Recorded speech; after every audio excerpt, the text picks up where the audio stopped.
I almost got kidnapped. Right? Yes, I almost got kidnapped. Okada man, yeah, I was like, see, forget Abiwere sometimes. I was like, Okada man, waiting there. I was just shouting, Okada man, waiting. Hi besties, hi YouTube fam, you're welcome to my channel. Yes, today I'm going to be telling you guys a very interesting story. Yes, today is about a story. I'm going to be telling you guys how I almost got kidnapped. Right? Yes, I almost got kidnapped in ABUJA, Nigeria. So I'm going to be gisting you guys how I almost got kidnapped. Yes, in ABUJA, Nigeria. Yes. So if you're new here, you're welcome. My name is Judith Benedict. Make yourself comfortable by liking and subscribing to this channel. It's all good vibes here. We talk about fashion, beauty, lifestyle, you name it. We talk about Ghana once in a while. We talk about Nigeria too, because I'm a Nigerian and I stay in Ghana. So guys, if you're ready for this video like I'm ready to gist you guys, then please let's get right into this video. So life is so funny, right? Yes, life is so funny because this story I'm about to tell you, I used to be scared of talking about it or thinking about it. I don't really say, some people are going to be surprised. Even some of my family members are going to be surprised about this because it happened to me and I couldn't speak about it because I was so scared. The experience was so scary for me. So I'm happy that right now I can talk about it and also smile and talk about it. Yes, because that incident like gave me a let's get right into the video. So guys, it all started when I got admission into school. Yes, I got admission into Federal Polytechnic, Nasarawa State in Nigeria. Yes, so I got admission to study accounting. So I went to school. Then after a while, we went on strike. You know, Nigeria with their strike, always any small thing, ASU strike. So our school went on strike and I came back home. Yeah, and let me let you know that I was so bored. It was so boring, so bored. Normally I'm the kind of person that I like walking, like, yes. While growing up, yes, I will not say I came from a very poor home, yes, and I will not say I came from a very rich home, but we were comfortable, we were normal. Yes, I got everything I wanted while I was growing up. When my dad is late and before he died, I got everything I wanted. Like I was spoiled by my dad. Yes, I will always say that. So I'm always used to getting what I want because I was just like that. But when I lost my dad, yes, that before I got admission to school, after a while, yeah, so I became uncomfortable. Like waiting for someone to like give me this, do this for me, because I had just my mom. She was trying her best. She was doing well. Yeah, she was doing well, so she was trying her best. But I was not just comfortable. I just felt like I felt pity. Like I need to help my mom. I need to help her. I always felt that thing in me. Like, so I started looking for jobs. I used to do different jobs. The first job I did when I was just 18, I was a sales girl in a store, where a baby store. After that I moved to a sales girl in a boutique. Like I've done a lot of jobs while growing up. Yes, business. Yeah, that's why that's why I grew up to like business, and I love business, and I've never seen myself in a 9-to-5 job because I've always been around business people. Yes, so it so happened that when we were on strike, I decided to like get a job. I was so bored of staying at home and I was not making money because I'm used to making money. Yeah, so I told someone in my church and she helped me get a job in an eatery. Yes, in an eatery in Karu site. I don't know if I should call the name of that eatery. Yeah, let me not just call it, but it's in Karu site. So when I got that job, like I was so happy, like so fulfilled, like yes, I've gotten a job at last. Now I can make money for myself, take care of myself and not bother my mom. So it happened that period after I got that job, my mom was traveling to the UK. Yes, she was going on an official assignment in the UK.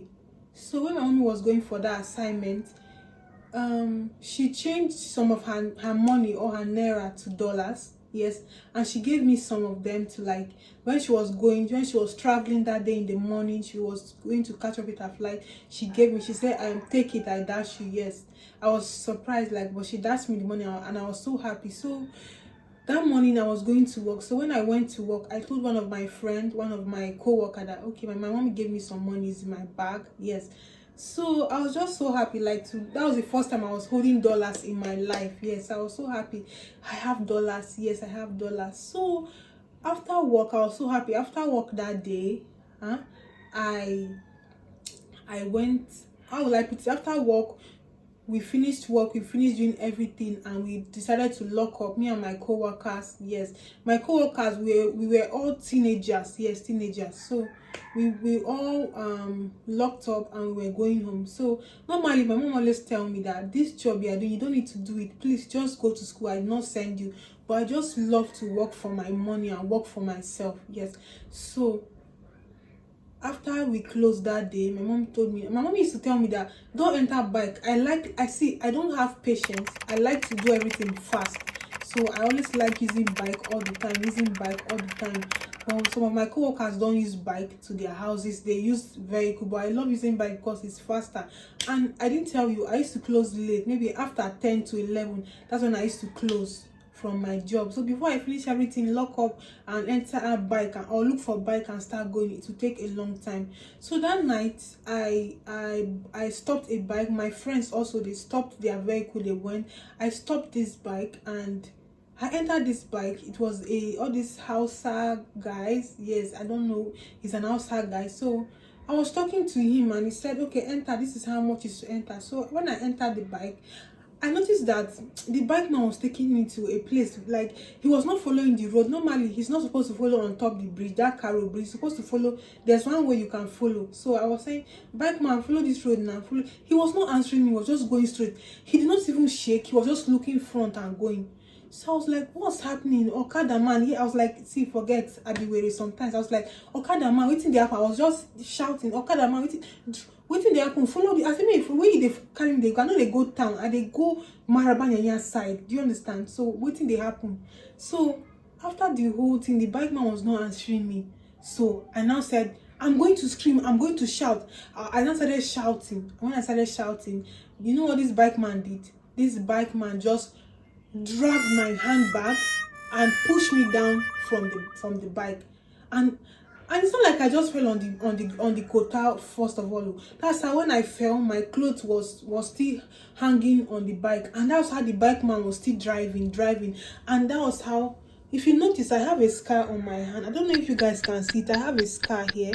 I don't know if you guys can see it, but it's not that obvious anymore. So he was just driving and my body was just dragging on. You know when you are dragging on this tar road? Yes. My shoulders were just dragging with the bike. And this man, that was how at last my clothes, I was able to remove my clothes from the bike, and the bike man just left. And you know the worst, he never looked back. He didn't look back at me for once. Maybe he didn't want me to recognize his face. He didn't look back. So a lot of things were going on in my mind that day, like when I was on that bike. Are they going to kidnap me? What does this man want to use me to do? Where is he taking me to? What's happening? Because I was very young then, younger than this. I didn't even know what did I know. So when I was lying down on the ground, a good Samaritan later was driving and stopped by and saw me lying down at the side of the road, and I was feeling pains because I had wound all over my shoulder because of the way the bike was dragging me while driving.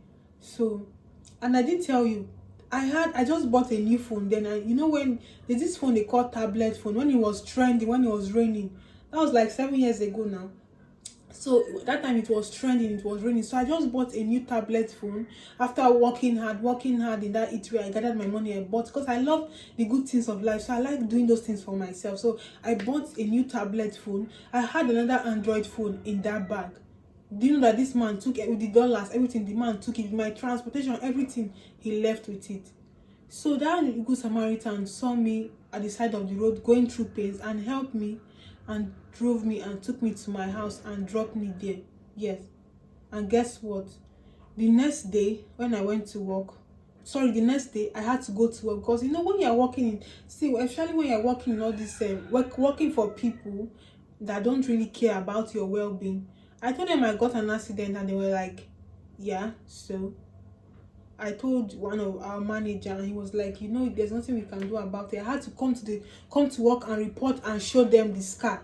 before they left me to like rest a little bit, but I was still working. So after a while, I stopped that job. I stopped doing that work. I stopped it. And to God be the glory, after that incident, they called the strike off, and that strike was for 9 months. So for a good 9 months I was working in that eatery.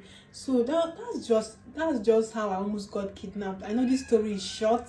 I don't know if you enjoyed this video, but if you enjoyed, that's all. If you enjoyed this video, guys, please let me know in the comment section. If you want videos like this telling you stories about myself, then let me know in the comment section so I can do more of these videos. I just said I should try telling you guys a story today about myself. I saw this car and remembered. I said, okay, let me tell my guys about how I almost got kidnapped in Abuja, Nigeria. So guys, if you enjoyed this video like I did, then please like and subscribe to my channel, and I'll see you in my next video. Bye guys.